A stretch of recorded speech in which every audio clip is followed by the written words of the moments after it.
नमस्कार। के exam fight में आपका स्वागत है। कैसे हैं आप सभी? उम्मीद है आप सभी सही होंगे।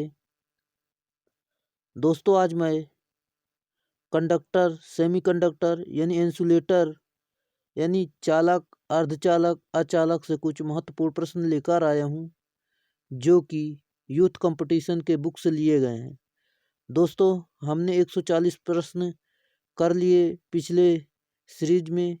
ये अगली सीरीज 141 प्रश्न से चल रही है।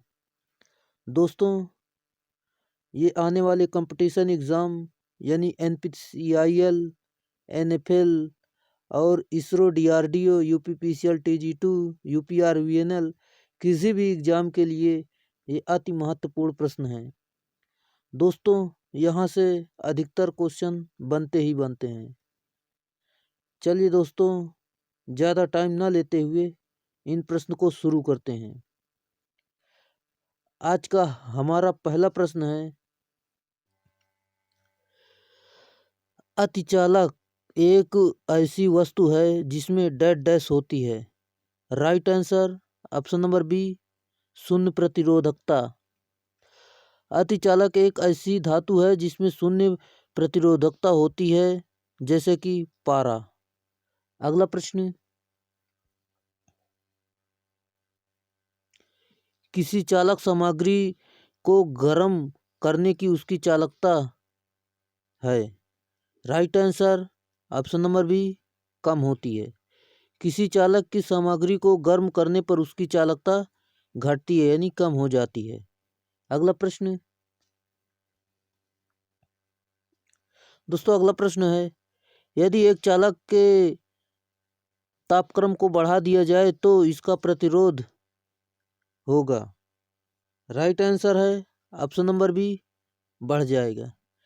चालक को ठंडा करने पर प्रतिरोध के मान में कमी आती है, जबकि गर्म करने पर उसका प्रतिरोध बढ़ जाता है।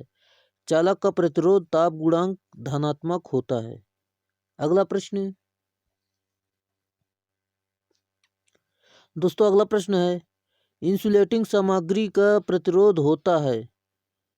राइट आंसर ऑप्शन नंबर ए, प्रतिरोधकता के समानुपाती।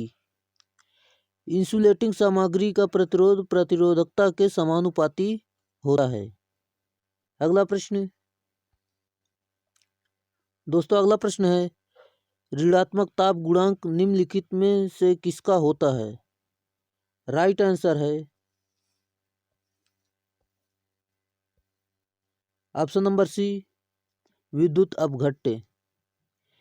इलेक्ट्रोलाइट का ताप प्रतिरोध ताप गुणांक ऋणात्मक होता है।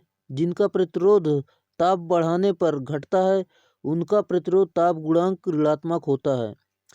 इसमें अर्धचालक तथा कुचालक पदार्थ आते हैं, जैसे कि रबर, माइका, इलेक्ट्रोलाइट इत्यादि।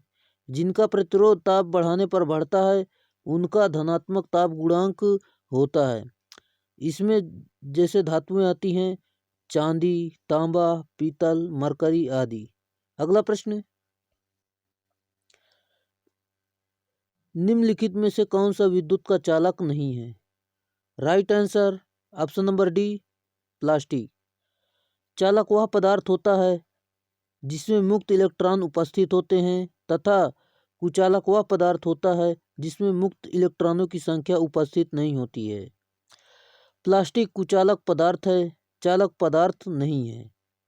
जैसे कि एल्युमिनियम, कॉपर, चांदी ये चालक पदार्थ होते हैं। अगला प्रश्न, धातुओं का वह गुण जिसके कारण उसे तारों के रूप में खींचा जा सकता है कहलाता है। राइट आंसर ऑप्शन नंबर ए, तन्यता। तन्यता धातुओं के तन्यता गुण के कारण धातुओं के तारों के रूप में खींचा जा सकता है। अगला प्रश्न, दोस्तों अगला प्रश्न है, विद्युत रोधन सामग्री पर नमी का निम्नलिखित प्रभाव होता है। Right answer option number C, परावैद्युत हानि में वृद्धि। इंसुलेशन मटेरियल यानी इंसुलेशन पदार्थ में पानी, वाष्प, नमी, आर्द्रता बढ़ने से उनमें डाइलेक्ट्रिक लॉस में वृद्धि होती है। वोल्टेज के बढ़ाने से डाइलेक्ट्रिक लॉस बढ़ता है। डाइलेक्ट्रिक लॉस यानी बराबर 2πfcv² tan होता है। अगला प्रश्न, पीतल निम्नलिखित की एक मिश्र धातु है। राइट आंसर है ऑप्शन नंबर ए, कॉपर और जिंक। अगला प्रश्न,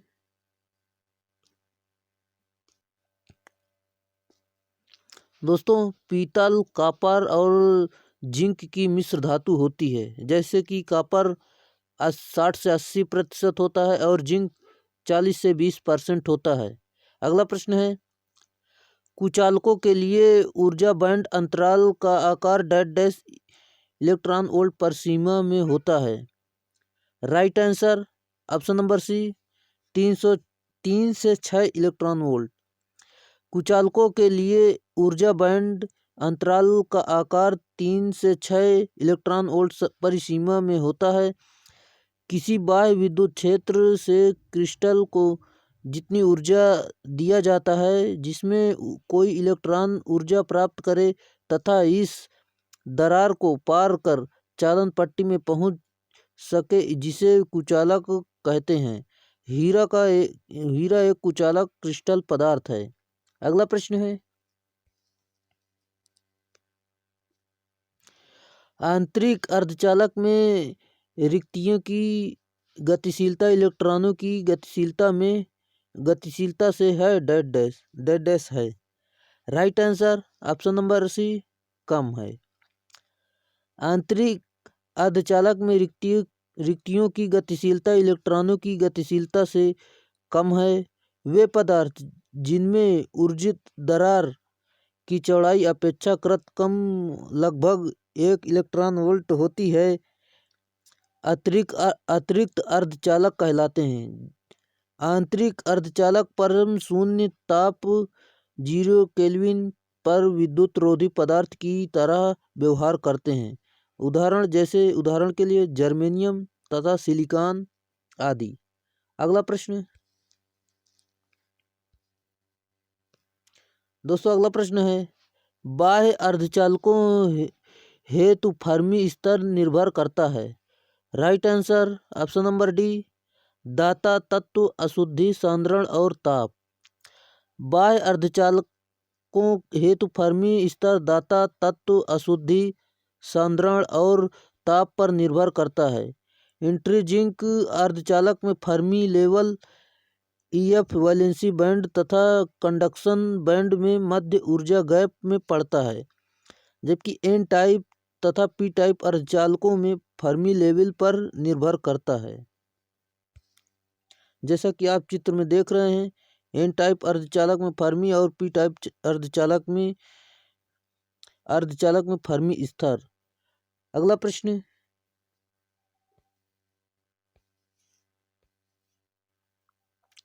दोस्तों अगला प्रश्न है, धातु में डैश ऊर्जा अंतराल, अर्धचालक में डैश ऊर्जा अंतराल और कुचालकों में डैश ऊर्जा अंतराल होता है। राइट आंसर ऑप्शन नंबर ए, गैर विद्यमान, यानी ऑप्शन नंबर ए इसमें से सही होगा। ए होगा और डी होगा और सी होगा, यानी गैर विद्यमान भी होता है और उच्च और निम्न, ये इसके सही आंसर हैं। धातु में गैर विद्यमान ऊर्जा अंतराल अर्धचालक में निम्न ऊर्जा अंतराल और गैर कुचालकों में उच्च ऊर्जा अंतराल होता है। कुचालक पदार्थ की विद्युत प्रतिरोधकता सीमा 10⁻10 से 10⁻11 माइका बराबर 1 माइका माइका बराबर 7 × 10⁻14 और हीरा बराबर 10⁻14 होती है। अगला प्रश्न, गर्म तार उपकरणों में संवेदन तार निर्मित होता है। Right answer option number D, platinum iridium तार गर्म तार उपकरणों में संवेदन तार प्लेटिनम इरिडियम से निर्मित होता है। अगला प्रश्न दोस्तों, अगला प्रश्न है, इनका मिलान करें। तांबा, लवण विलयन, जर्मेनियम, फेरो निकिल मिश्र धातु, इसका मिलान करना है। देखिए, तांबा तो जो है अच्छे चालक होते हैं और लवण विलयन जो है विद्युत अपघट्य चालक होते हैं। जर्मेनियम जो है वो अर्धचालक होते हैं। फेरो निकिल मिश्र धातु जो है वो प्रतिरोध होता है। इसका सही आंसर है ऑप्शन नंबर डी, इसका सही आंसर है। जैसा कि व्याख्या में दिया हुआ है, तांबा अच्छे चालक, लवण विलयन विद्युत अपघट्य, जर्मेनियम अर्धचालक, फेरो निकिल मिश्र धातु वे प्रतिरोध से संबंधित हैं। अगला प्रश्न दोस्तों, अगला प्रश्न है, कॉपर के तार का भू प्रतिरोध लगभग होता है। Right answer option number A 1 ohm. Copper तार के अर्थिंग प्रतिरोध लगभग 1 ओम होता है। दोस्तों, अगर आप चैनल पे नए हैं तो चैनल को सब्सक्राइब जरूर कर लें और अपने दोस्तों में शेयर जरूर करें। अगर वीडियो अच्छा लग रहा हो तो प्लीज़ इसे लाइक जरूर कर लें। चलिए अगला प्रश्न दोस्तों, अगला प्रश्न है, सिलिकॉन और जर्मेनियम का प्रयोग निम्नलिखित के रूप में होता है। राइट आंसर है ऑप्शन नंबर बी अर्धचालक। सिलिकॉन और जर्मेनियम अर्धचालक होते हैं। सिलिकॉन और जर्मेनियम का प्रयोग अर्धचालक के रूप में होता है तथा कॉपर और एल्युमिनियम का प्रयोग चालक के रूप में प्रयोग किया जाता है। अगला प्रश्न है, यदि एक चालक को विद्युत चुंबकीय क्षेत्र में से ले जाया जाता है तब। Right answer option number B voltage उत्पन्न होती है।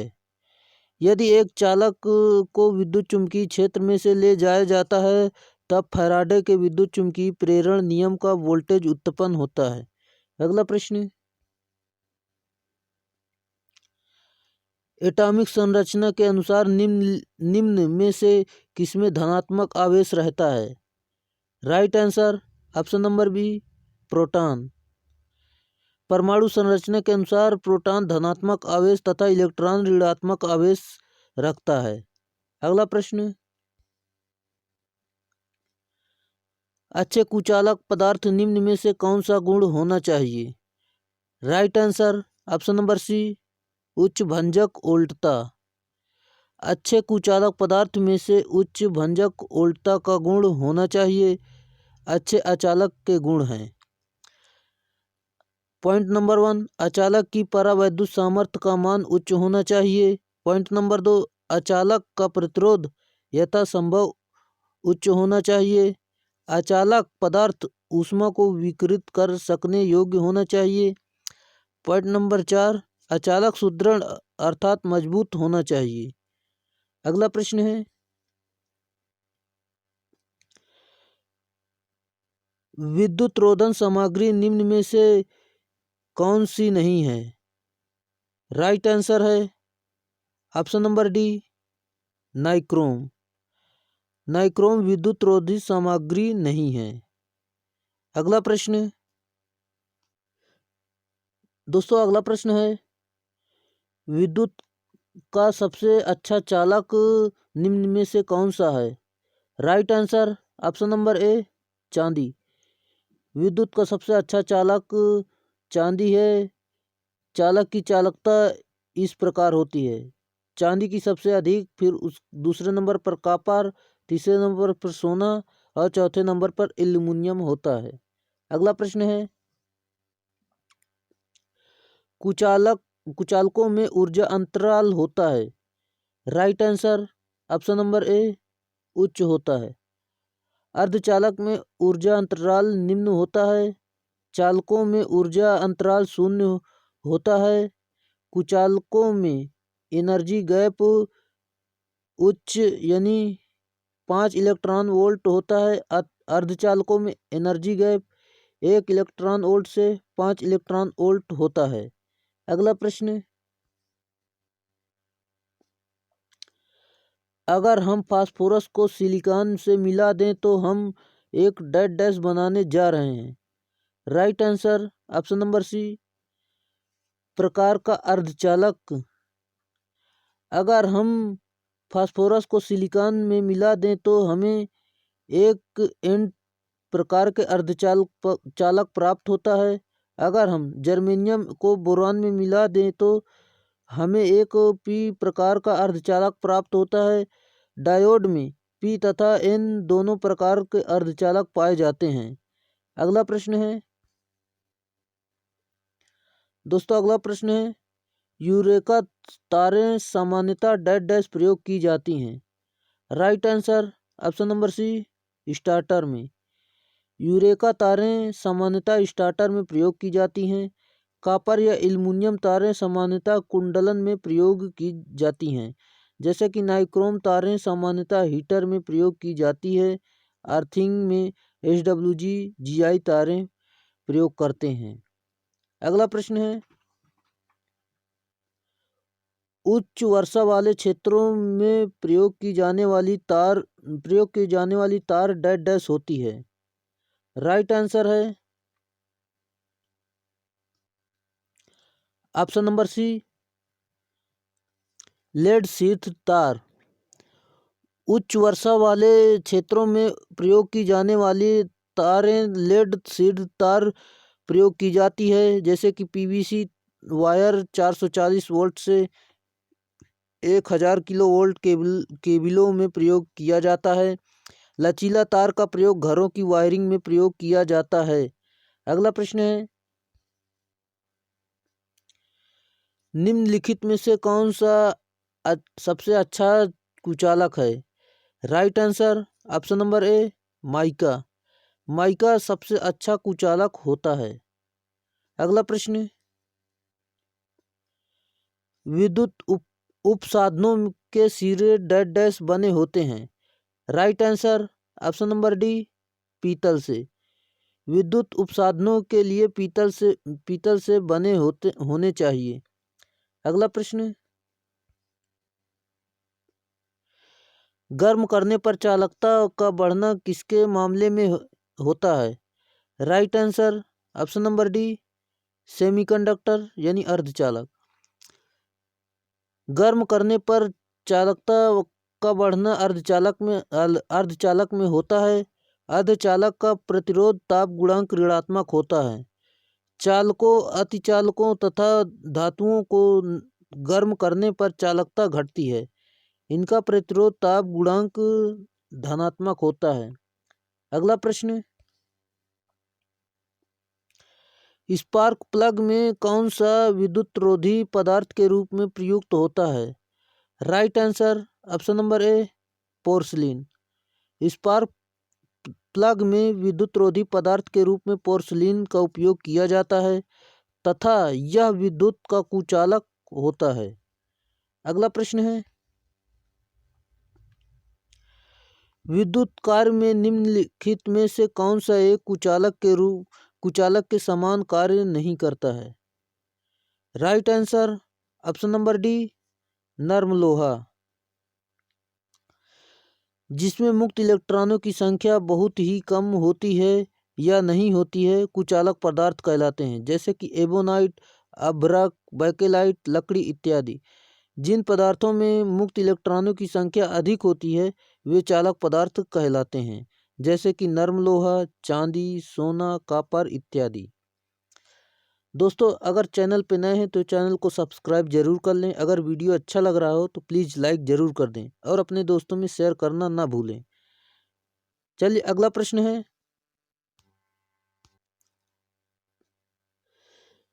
ताप बढ़ने पर किसी धारावाही चालक की विद्युत वहन करने की क्षमता है। राइट आंसर ऑप्शन नंबर ए, घटती है। ताप बढ़ने पर किसी धारावाही चालक की विद्युत वहन करने की क्षमता घटती है, क्योंकि ताप बढ़ाने से प्रतिरोध का मान बढ़ता है। क्योंकि चालक का प्रतिरोध ताप गुणांक धनात्मक होता है। अगला प्रश्न, जब किसी उदासीन धातु के गोले को धनात्मक रूप से आवेशित कांच की छड़ के संपर्क में आवेशित किया जाए तो यह गोला, राइट आंसर ऑप्शन नंबर ए, इलेक्ट्रॉन देगा। जब किसी उदासीन धातु के गोले को धनात्मक रूप से आवेशित कांच की छड़ के संपर्क में आवेशित किया जाए तो यह गोला इलेक्ट्रॉन गंवाएगा, अर्थात गोला ऋणावेशित हो जाएगा। जबकि इलेक्ट्रॉन पर आवेश होता है 1.6 × 10⁻⁻19 कूलाम, और जो द्रव्यमान होता है 9.108 × 10⁻31 किलोग्राम होता है। अगला प्रश्न, विद्युत लेपन किसमें काम नहीं आता है? Right answer option number B, धातु को कठोर होने में। विद्युत लेपन से धातु को कठोर नहीं बनाया जा सकता। इलेक्ट्रोप्लेटिंग से सतह को अच्छी तरह चमकने में से एवं जंग धातु को बचाने के लिए किया जाता है। अगला प्रश्न है, निकिल के विद्युतहीन लेपन में निम्नलिखित में से कौन स्थायीकारी के रूप में काम करता है? Right answer option number C, thiourea. Nickel के विद्युतहीन लेपन में थियूरिया स्थायीकरण के रूप में काम में आता है, जैसे कि आप इसका स्ट्रक्चर देख रहे हैं। अगला प्रश्न है, नाइट्रिक अम्ल के लिए रासायनिक सूत्र है? राइट आंसर ऑप्शन नंबर ए, HNO3। चलिए इसकी व्याख्या देखते हैं। नाइट्रिक अम्ल का केमिकल सूत्र जो है HNO3, धातु सतह से ऑक्साइड तथा स्केल हटाने के लिए अम्लीय घोलों का उपयोग किया जाता है, जैसे कि iron, steel, bronze, copper, nickel आदि के लिए तनु यानी H2SO4 तथा एल्युमिनियम के लिए तनु HNO3 तथा HF का उपयोग किया जाता है। धातु की सतह से सतह धूल तथा चिकनाई को हटाने के लिए क्षारीय घोलों का प्रयोग किया जाता है, जैसे कि C2HCl3, NaOH, sodium hydroxide, sodium carbonate, Ha3PO4 आदि। अगला प्रश्न, निम्नलिखित में से डैश अर्धचालक हैं? राइट आंसर ऑप्शन नंबर ए, जर्मेनियम। अर्धचालक वे तत्व होते हैं जिनकी संयोजकता 4 होती है, जैसे कि सिलिकॉन तथा जर्मेनियम आदि। सिलिकॉन का परमाणु क्रमांक 14 होता है और जर्मेनियम का 32 होता है। अगला प्रश्न है, निम्नलिखित में से कौन सा विद्युत रोधी पदार्थ है? Right answer option number D, paper. Paper insulating material है, यानी विद्युत रोधी पदार्थ है। इंसुलेटिंग मटेरियल वह होता है जिसमें मुक्त इलेक्ट्रॉनों की संख्या नहीं होती है। कॉपर, स्वर्ण, चांदी कंडक्टर मटेरियल यानी चालक पदार्थ होते हैं जिसमें मुक्त इलेक्ट्रॉनों की संख्या अधिक होती है, इसलिए चालक कहलाते हैं। अगला प्रश्न है, चालकता को निम्नलिखित में से अभिव्यक्त किया जाता है? राइट आंसर ऑप्शन नंबर ए, म्यू। चालक का मात्रक म्यू या सीमेन होता है। प्रतिरोध का मात्रक ओम होता है, जैसा कि आप सभी लोग जानते होंगे। विशिष्ट प्रतिरोध या प्रतिरोधकता का मात्रक ओम इंटू मीटर होता है। विशिष्ट चालकता का मात्रक म्यू यानी म्यू अपान मीटर होता है। अगला प्रश्न है, कॉपर के निम्नलिखित गुण के कारण इसके तारों का प्रयोग संयोजन तारों के रूप में किया जाता है? राइट आंसर ऑप्शन नंबर ए, निम्न वैद्युत प्रतिरोध। चलिए इसकी व्याख्या देखते हैं। कॉपर के गुण, पहला नंबर है निम्न वैद्युत प्रतिरोध, दूसरा नंबर उच्च चालकता तीसरा नंबर पर, प्रतिरोध तथा गुणांक धनात्मक। अगला प्रश्न है, शुद्ध धातु में तापमान के बढ़ने से प्रतिरोध होगा। राइट आंसर है ऑप्शन नंबर ए, बढ़ता है। अगला प्रश्न है, मतलब इसकी व्याख्या है, शुद्ध धातु में तापमान के बढ़ने से प्रतिरोध बढ़ता है, इसलिए इसका प्रतिरोध ताप गुणांक धनात्मक होता है। सेमीकंडक्टर तथा इंसुलेटर का ताप बढ़ने से प्रतिरोध घटता है, इसलिए इसका प्रतिरोध ताप गुणांक ऋणात्मक होता है। अगला प्रश्न है, इलेक्ट्रॉनिक संयोजकों के साफ करने के लिए एक विशेष विलायक प्रयुक्त होता है। राइट आंसर ऑप्शन नंबर ए, आइसोप्रोपाइल एल्कोहल। इलेक्ट्रॉनिक संयोजकों को साफ करने के लिए आइसोप्रोपाइल एल्कोहल विलायक का प्रयोग किया जाता है। अगला प्रश्न है, टीवी के लिए प्रयुक्त समाक्षी केबल जिसकी डैश प्रतिबाधा होती है। Right answer option number A, 75 ohms. इसका प्रयोग रेडियो आवृत्ति के संचरण, टेलीफोन, टीवी इत्यादि में किया जाता है। अगला प्रश्न है, समाक्ष केबल की तुलना में तंतु प्रकाशित के प्रमुख लाभ डैश हैं। Right answer option number C, कम क्षति। समाक्ष केबल की तुलना में तंतु प्रकाशिकी के मुख्य लाभ कम क्षति हैं। फाइबर ऑप्टिक केबल पर नॉइज पर कोई प्रभाव नहीं पड़ता है। एक में सिंगल केबल में फाइबर की बहुत बड़ी संख्या स्थापित की जा सकती है। इसका प्रयोग समुद्र तट एवं नगर में टेलीफोन लाइनों में मुख्य रूप से किया जाता है। दोस्तों आज के लिए इतना ही, फिर मिलेंगे नेक्स्ट वीडियो में। और अगर आप चैनल पे नए हैं तो चैनल को सब्सक्राइब जरूर कर लें। साथ में अगर वीडियो अच्छी लगी हो तो प्लीज़ लाइक करें और अपने दोस्तों में शेयर करना ना भूलें। धन्यवाद।